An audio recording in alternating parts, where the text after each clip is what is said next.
Let's welcome the episode number 241. Let's start. गया क्या वो कभी उसके साथ भी हो सकता है? उसे इस चीज का डर सताने लगा क्योंकि वो अपने परिवार को खोना नहीं चाहता था, लेकिन उसे पता था कि आदित्य ऐसा कर सकता है और उसे अपने पापा को इस बात का विश्वास दिलाना होगा कि आदित्य इतना खतरनाक है। पर फिर उसने सोचा कि उसके पापा शायद ही उसकी इस चीज पर विश्वास करें, क्योंकि उसके पास कोई भी ऐसा सबूत नहीं था जिससे यह प्रूव हो जाए कि यह आदित्य ने ही किया था। सुशील को इस चीज का भरोसा था, क्योंकि उसे पहले यह पता था कि निखिल ने आदित्य का घर जलाया और आदित्य ने उसी चीज का बदला लिया होगा। उसके अलावा वो फोल्डर जो पुलिस को मिला उसमें आदित्य के डाइवोर्स वाले डॉक्यूमेंट होंगे। उसने सोचा कि अगर ऐसा हो सकता है तो कहीं ना कहीं वो इस चीज के लिए भी तैयारी कर रहा होगा कि किस तरह से वो बख्शी परिवार पर हमला कर सके। वहीं पर बख्शी सर इस बात से अनजान रहेंगे और हमेशा यही सोचेंगे कि उन्होंने सुशील को होम प्रिजन करके अपनी समस्या का समाधान ढूंढ लिया था। लेकिन सुशील को यह बात अच्छे से पता थी कि उसे अब कुछ ना कुछ करना ही पड़ेगा। और यही बात सोचकर उसने करण से कहा कि अब तुम भी वही सोच रहे हो जो मैं सोच रहा हूं। करण के चेहरे पर अभी भी सुशील को वही डर और चिंता दिख रही थी। उसे समझ आ रहा था कि करण बहुत घबरा रहा है, क्योंकि उसने ये कभी नहीं सोचा था कि आदित्य उन लोगों को मार देगा। कहीं ना कहीं उसे इस चीज की भी चिंता हो रही थी कि शायद अब उसकी जान खतरे में है।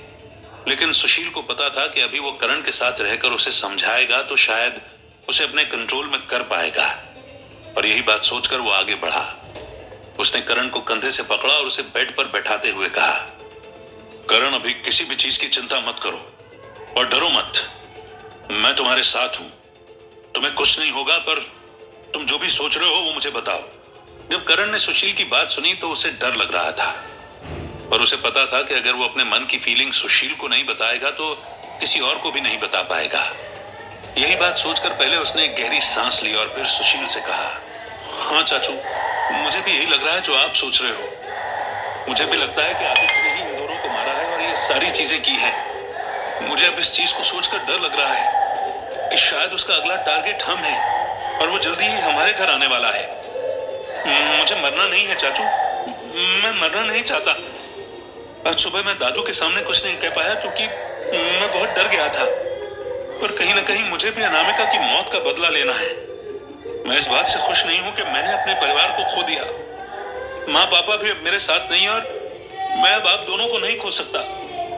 हमें कुछ करना होगा चाचू, हमें जल्दी से कुछ करना होगा, नहीं तो वो यहाँ पर आ जाएगा। जब करण ने अपनी बात कही तब सुशील को दिख रहा था कि वो बिल्कुल रोने की कगार पर है और उसकी आंखों में आंसू आ गए हैं। लेकिन फिर उसने उसकी आंखों में से आंसू पोंछे और कहा, इसमें रोने की कोई बात नहीं है करण, तुम बिल्कुल भी चिंता मत करो। जब तक मैं तुम्हारे साथ हूं तब तक मैं तुम्हें कुछ भी नहीं होने दूंगा। मुझे पता है कि वो आदित्य किस तरीके का नीच आदमी है और वो क्या क्या कर सकता है, लेकिन तुम ये मत सोचो कि तुम अकेले हो। मैं तुम्हारे साथ हूं और चीजों को आराम से मैनेज कर सकता हूं। बस तुम अभी इस चीज पर फोकस करो कि तुम्हें मुझे यहां से निकालने का एस्केप प्लान बनाना पड़ेगा।